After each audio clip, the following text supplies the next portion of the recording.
Picture this, you're on the bus currently on the way home from a long day of school. All you can think of is an anime you saw that morning but couldn't watch it till after school. Your bus then pulls up and then you run out the bus. Opening your door, you run straight up to your bedroom. You open up your computer, then go to Crunchyroll, or that one illegal site we all used at one point. Seeing the thumbnail again, you clicked on it and started the show. Here's what conspires.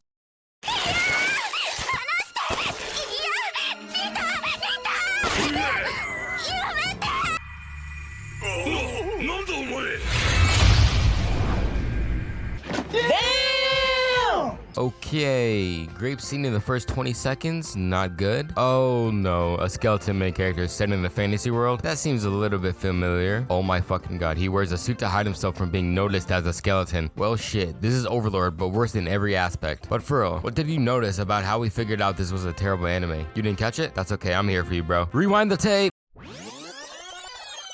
First off, if the anime you watch starts with a fucking scene where the hero stops someone from doing something truly horrible and despicable, but you can't watch it out in public, then I think it shouldn't be viewed by the general populace. Now I know what you're thinking already. What, just because it has a grape scene doesn't mean it's bad? Look at Goblin Slayer. While yes, it does not automatically make the story of the anime bad, it just sets up the ridiculous aspect in it where a main character is way too overpowered and he's an unstoppable force that can't be messed with. And those are not the type of animes I like, so I genuinely stay away from those. But look, not every anime you watch is going to be amazing. Everyone has their own way of deciding when to drop a show, but what if I told you there were a few red flags to let you know in advance if you're watching a bad anime or not? Obviously, this isn't accurate 100% of the time, but you should at least have a general idea after watching this video. First major red flag is whenever you see the anime reviews that are bunched in the middle like 5s or 6s, this means the general idea of the show is, yeah man, this was alright, to be honest. Only thing I liked that saved it was either the titties or the funny poop joke it made. The rest was absolute shit. Second major red flag you can see is if the animation quality just doesn't seem completely well put together. While you're watching it, you think to yourself, man, what the fuck is with this shit? I mean, it looks like CGI, but it looks like the CGI was made by a child that works in a sweatshop getting paid in cans of soup. Sometimes these studios couldn't give less of a shit about the quality of it. They just need to hit the deadline and push out the most horrid and god-awful shit they can as fast as they can, just so their boss doesn't take away their family for the 5th time this week. Third red flag I can say for sure is an issue is when you just try the first episode out, the first thing you see is massive honkers that is held behind a single button shirt or pretty much nothing at all. Then you know this isn't a good sign. The main reason I say this is because if they have to shove all these sexual things in your face, what in the hell do you think they're trying to make up for? It's not the voice acting, the plot. They have to cover the story of it with tons of ecchi shit so it can stand a chance at having a retention of at least a toddler with retardation. Red flag numero 4. So you start an anime and the first minute of it is fucking ridiculously confusing. You sit there with your mouth open and your eyes bugging out because you are so off of what they're trying to tell you. You're bugging out like a homeless meth addict. If an anime is so confusing to the point where we have zero fucking idea where it's heading, then I would say it's not gonna be a good one. Maybe just for you if you're a dumbass that just has a walnut brain like Patrick, or if it's genuinely confusing for everyone who's ever watched it. Fifth red flag in my opinion isn't all too known, and I really want to put this in here. If the anime you watch seems like you've seen it before, but you know for a fact you didn't watch it. Yeah, you don't have dementia like your grandpa who fought in World War II. It seems like they have a stolen aspects of an anime you've already seen. Now I know this doesn't mean it's automatically bad, because shit, everything in the world is stolen to me made better or worse. Hell, look at YouTube. There's so many copies of videos and channels, it's like you're walking through an anime expo, seeing shitty copies everywhere you look, sadly me included.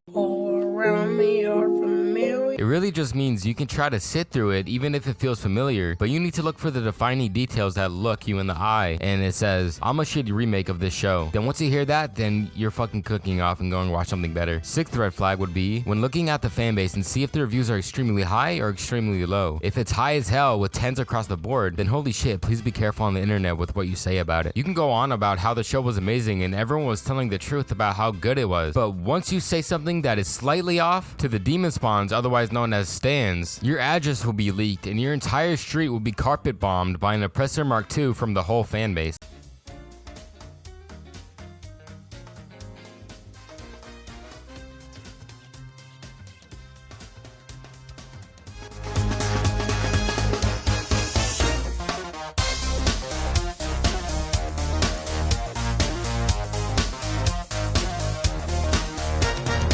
Seventh red flag in my eyes is once you begin a show, you actually find it fun, and it keeps you interested for the entire first episode. But once you start the second one, halfway through, you notice something's off. The episode slowly gets worse over time, and by the end of it, you feel like you were just scammed of all your time. This can happen in a lot of different ways, but the main reason I find is because they show you off this amazing first episode that has awesome storytelling, funny characters, and shit, a cool power system, but that was it. They tricked you on purpose. They pull all that shit away faster than you could say, "Call me your mama." And now all that's left is an empty shallow corpse of what was great, but now has taken away all the amazing elements. This happens more than once for me. I can sit down and enjoy the first episode, but once I start the second one, for some reason they just fuck it all up. Last thing I want to talk about is why animes could keep our attention in the first place. Now obviously this is different for many people, but it also has the same elements that everyone can agree on. Pacing is one of the most huge factors of seeing a anime is worth getting into. Now as a One Piece fan, this is crazy, I know, but hear me out please. If the pacing is so bad, you see yourself wondering, man, will this arc be over? Or even, man, I hope the next episode is better. And you know there is a definite issue. This is mainly due to the fact of the studio has to sacrifice the pacing just to stay behind the manga, or if they want to milk it out as long as possible for maximum profit. Attack on Titan. And you can properly tell that it isn't something you should get into. Now, of course, I want to say, take this with a grain of salt because One Piece and Attack on Titan are amazing. They're definitely in my top 10 respectively. But if you can't keep a steady pace for the viewer to keep attention on, then I am sorry, but damn, that's bad. Alright, let me know if there are any other anime with bad pacing that is actually good in the comment section down below. I want to take a look at it, but with that being said, thank you guys so much for watching the video. Hit the like button if you did enjoy it. Also, please hit the sub button. I'm trying to hit 1,000 subs by the end of the year. Also, click this video card right here to see why anime tropes suck ass.